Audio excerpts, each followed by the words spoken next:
What is money? Is it this piece of paper in your wallet? Is it the digits on your banking app? Or is it something else entirely? A collective hallucination that we all just agree to believe in? If you opened a history textbook, you probably learned that money was invented to replace barter. You know the story. I have a chicken, you have shoes, and we swap. But historians and anthropologists have a surprising secret for you. That barter economy never actually existed. The real story of money is much stranger. It involves 5,000-year-old clay tablets, sea snails, and a king who lived in a river of gold. So, when did we actually start using money, and why did we invent it? Welcome to Simple Things Surprising Histories.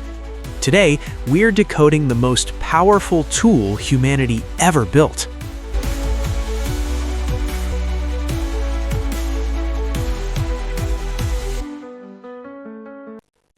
To find the origin of money, we have to travel back about 5,000 years to ancient Mesopotamia.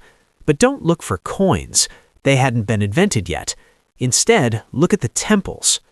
The Sumerians were building the first great cities, and they needed a way to organize society. They didn't swap goods on the spot. Instead, they invented a system of credit. The very first money wasn't a physical object you could hold. It was a unit of measurement, like inches or degrees. They called it the shekel. Originally, a shekel wasn't a coin. It was a weight measurement equal to 180 grains of barley. The temples used this system to create massive ledgers. If you were a farmer, you didn't pay your taxes with cash. The temple recorded what you owed in barley, silver, or wool on clay tablets. This is the surprising truth. We didn't invent money to trade. We invented it to keep score. The first money was a system of debt. But ledger books are heavy, and they stay in the temple. As humans began to travel and trade with strangers, we needed a form of money that was portable and durable. Enter the cowrie shell. Starting around 1200 BC in China, these small, durable, sea snail shells became the world's longest used currency. They were perfect, difficult to break, impossible to counterfeit, and easy to count. In fact, the cowrie shell was so essential to the idea of value that the classical Chinese character for money is literally a drawing of this shell. From Africa to Asia for thousands of years, nature provided the cash. But eventually, as empires grew, we needed something that the government could control. The biggest revolution in money happened around 600 BC in the Kingdom of Lydia, part of modern-day Turkey. Merchants there used lumps of gold and silver to trade, but there was a problem.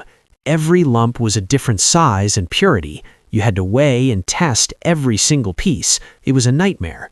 So, King Alyattes did something brilliant. He took lumps of electrum, a natural mix of gold and silver found in the local rivers, and he smashed a stamp on them. The stamp was the royal symbol, a roaring lion. This stamp was a guarantee. It said, "I, the king, promise this coin weighs exactly this much." Suddenly, you didn't need scales. You just needed to count the lions. This was the birth of state-issued coinage. It standardized value, sped up trade, and most importantly, it allowed kings to pay armies of mercenaries efficiently. Coins were great until you had too many of them.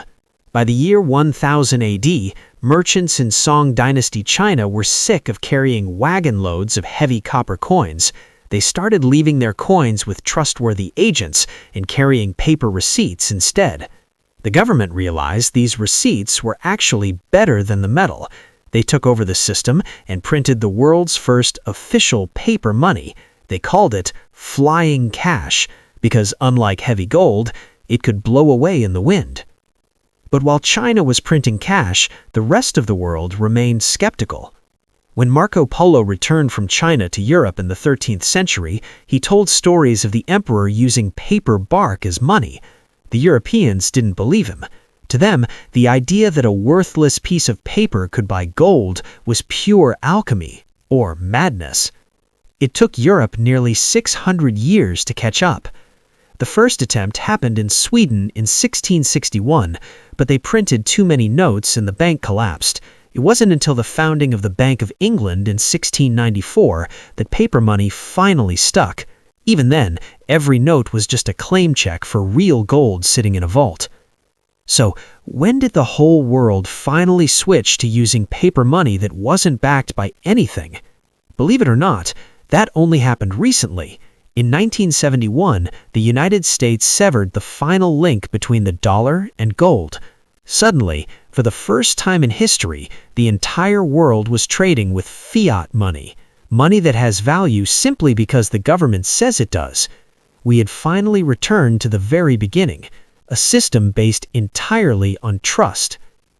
From clay tablets to seashells, and from gold lions to paper flying, the history of money isn't really about the objects, it's about trust. Whether it's a shekel of barley or a Bitcoin, money only works because we all agree it does. We started 5,000 years ago with invisible ledgers in Mesopotamia, and today, with digital banking, we have returned to invisible ledgers. The physical coin was just a brief, shiny detour in history. If you enjoyed this deposit of history, please hit that like button. It's the best investment you can make today. Subscribe to Simple Things for more surprising stories, and let me know in the comments, would you rather be paid in gold coins or cowrie shells? Thanks for watching.